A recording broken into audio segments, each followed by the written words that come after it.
Hey love bugs, welcome back to another Tarot Lover Reviews. Today we are taking a look at the Nightmare Before Christmas tarot deck and guidebook. So if you did not know of this tarot deck, or you know of this tarot deck and you're just not sure whether or not it's right for you, hopefully this review and the flip through that comes afterwards helps you to make that decision. But yeah, if you want to skip forward and just take a look at the flip through, feel free to take a look at my description. I do have all of the suits broken out into chapters to make it a lot easier for you to go straight to the part that you are interested in. But for right now, we are going to talk about all things Nightmare Before Christmas tarot. We're going to talk about the packaging, the guidebook, and the cards. Cards being the imagery, the cardstock, the texture of the cards, so you have an idea of exactly what you're getting with this tarot deck. So let's go ahead and get into the packaging. So this is what the box looks like. Now, this tarot deck was created by Insight Editions. Now, the reason why I mention that is because Insight Editions is known for creating the novelty decks.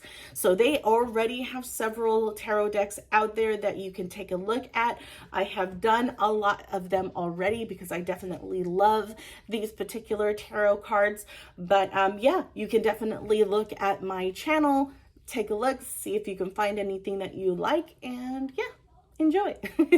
So another thing that I will mention with Insight Editions is that with all of their novelty tarot decks, they utilize the same packaging and the same cardstock. So if you have any of the other tarot decks that they have to offer, then you know what type of packaging, what type of cards you are getting within this particular tarot deck. So yeah. Now with this box, they all open as so. So you have the interior there, and this definitely gives me like a haunted mansion vibe to the background. And I would love if they created a haunted mansion tarot deck. I would be all for it. But yeah. All of them have a ribbon to easily take your tarot deck out of the box. And then you'll notice as well, the box itself is very thick, very sturdy. So if you kept your tarot cards in this particular packaging or in their packaging, you know that your tarot deck will be well protected because the box itself will take the brunt of the force and will not damage your tarot cards. So that's what I love about their packaging. Now let's talk about their guidebooks. So this is what the guidebook looks like, and the guidebook was written by Minerva Siegel, and the cards were illustrated by Abigail Larson, or Largan, sorry, Largan or Larson? I think that's a Larson. The S looks like a G. So I apologize if I am saying your last name wrong, Abigail. But yeah, so let's get into the guidebook. Now, I want to go straight to the back because they have themed tarot spreads for you. Insight Edition does this with all of their tarot decks. They have themed tarot spreads towards the end of their guidebooks, and I absolutely love that. I love the fact that you can use a specific tarot spread made for your deck to create a stronger bond with it. I absolutely love that idea. Now, as far as the imagery, what you see within the guidebook, you will notice that Major Arcana has a full spread of the card on one page, whereas Minor has a small portion of the page taken up. But all of them are in full color, which is I absolutely love. And as far as the description, you have the simple upright and reversals for each of the cards. Major Arcana does give you a little bit more of a description up at the top, but it's pretty straightforward. It kind of gives you just a little bit more insight on the cards. But as far as the descriptions go, they don't really utilize the imagery, the characters, or anything like that within the card itself. So it's pretty generic, not super generic, but because I love the way that they describe each of the cards in this book, but it's not specific as far as imagery to the card, the character that you're seeing on that particular card, if that makes sense. Now, let's talk about the cards. So the back of the cards look like so. And as you can see, it's matte. You get a slight shine, but it's more from the matte of the cards. It is a soft matte. I love the texture that they choose for their tarot decks because it just feels very nice to handle.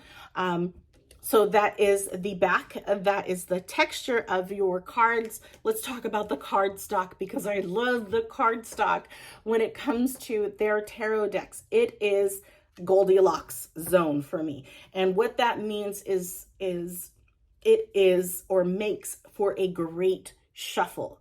If you do like the poker style shuffle or bridge shuffle, however you call it, these shuffle beautifully that way. Even if you shuffle your tarot cards this way, it makes for a great shuffle. And I think that's why I call it, that Goldilocks zone, because it's just perfect whichever way that you do it.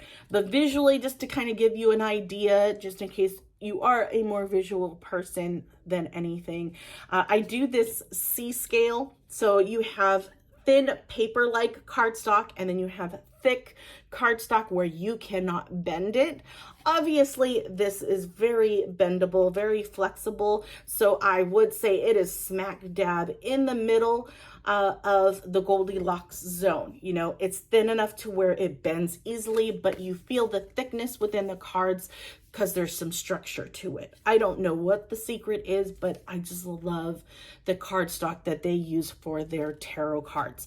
So that is the basics, the specifics on the cards themselves. Oh, I will mention standard tarot card size. So 12 centimeters by 7 some odd centimeters wide. So that also is helpful as well. Let's talk about the imagery.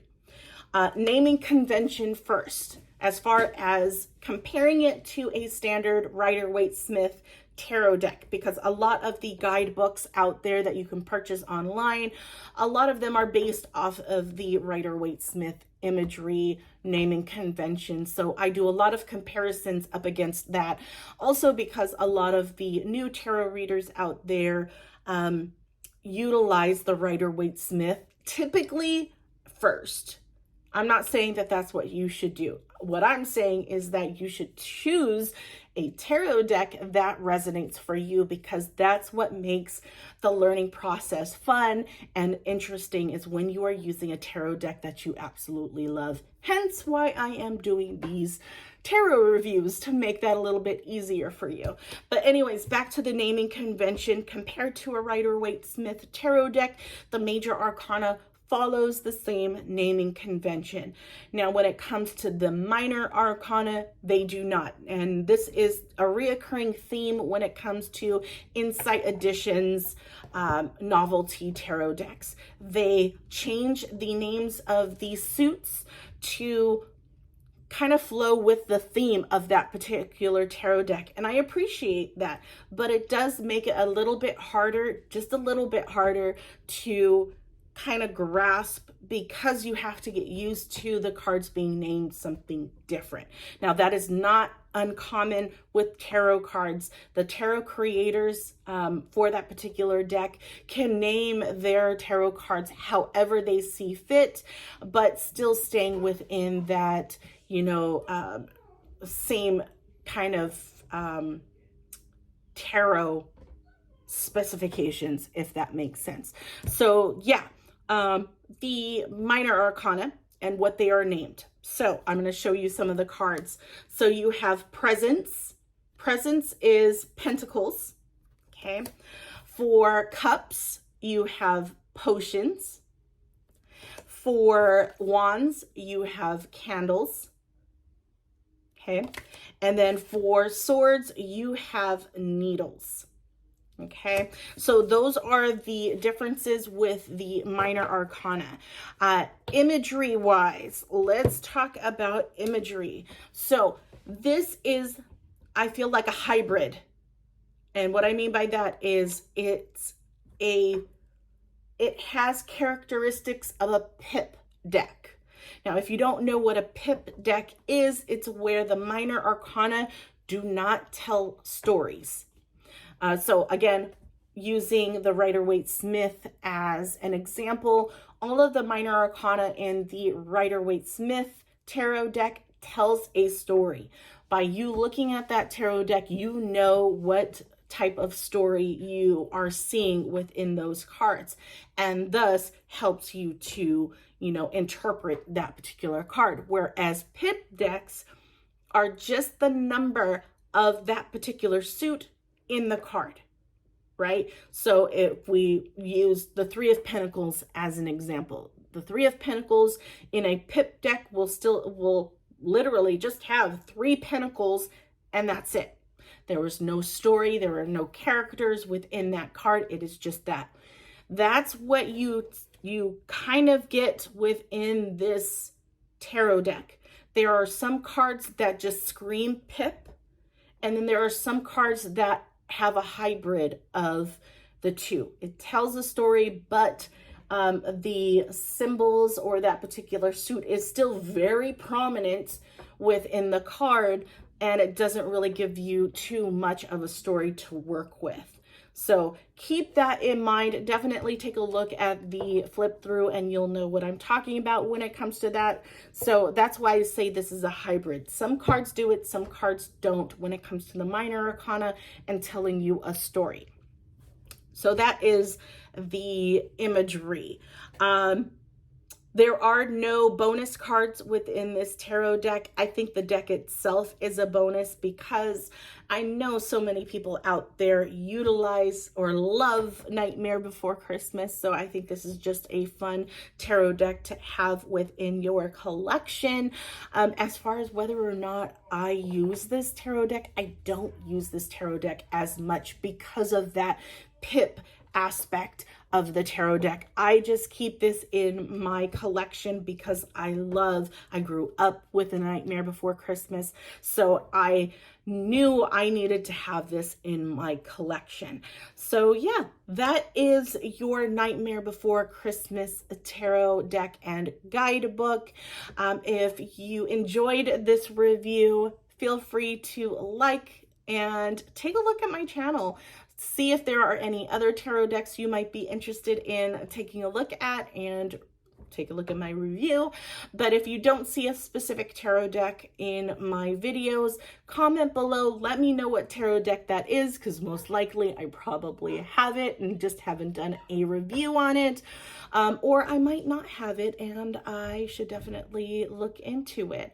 But yeah, without further ado, please enjoy the flip through and I will talk to you guys later. Bye.